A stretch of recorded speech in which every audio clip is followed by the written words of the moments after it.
And really going to focus on something called the self-determination theory. It's a theory that really is centered on motivation and how to keep people motivated, in this case both agencies as well as marketers. And it really kind of centers on this whole notion of creating choice, which motivates people when they have choices, whether it be the agency giving the client choices in terms of ideas or allowing the agency some rope so that they can make choices and come to the table with those ideas. So when you start taking those things away and you start controlling relationships, that's when fear sets in. That's when procrastination sets in, and when agency-client relationships begin to start falling apart.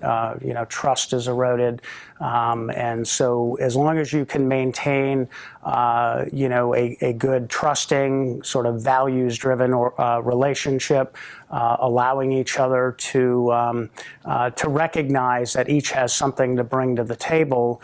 That's a great foundation off of which to build a solid long-term relationship with either the marketer or the agency.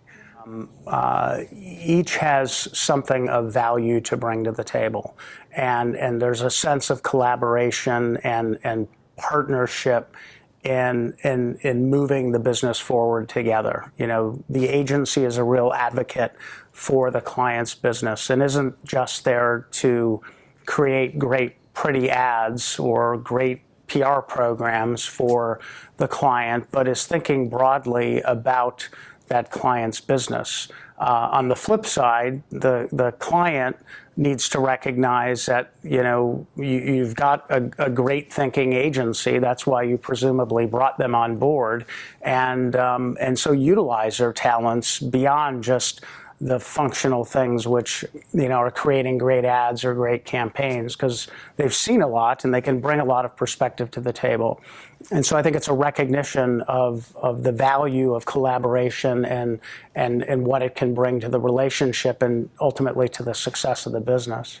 I guess the advice I'd give agri-marketers is probably the same advice I'd give any marketer, which really is there are a lot of tools and technologies at your disposal to help you understand the value of what you're doing from a marketing standpoint. And if you don't capitalize on them, your competitor's going to capitalize on them, and you're going to be left behind in the marketing and the consumer game or the B2B game or whatever it might be that you're in. So I think the advice again is consistent regardless of the industry.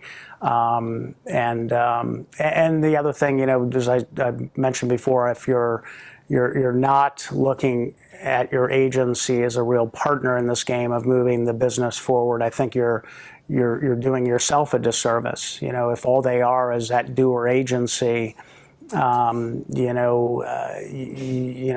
are a dime a dozen. You can find anybody to do the stuff if all they're doing is taking orders. So, take a look at the relationship and trying to decide if it really is taking you to where you want it, or where you think it should be. So, would there be anything you would add that I didn't ask you about? I don't think so. Yeah.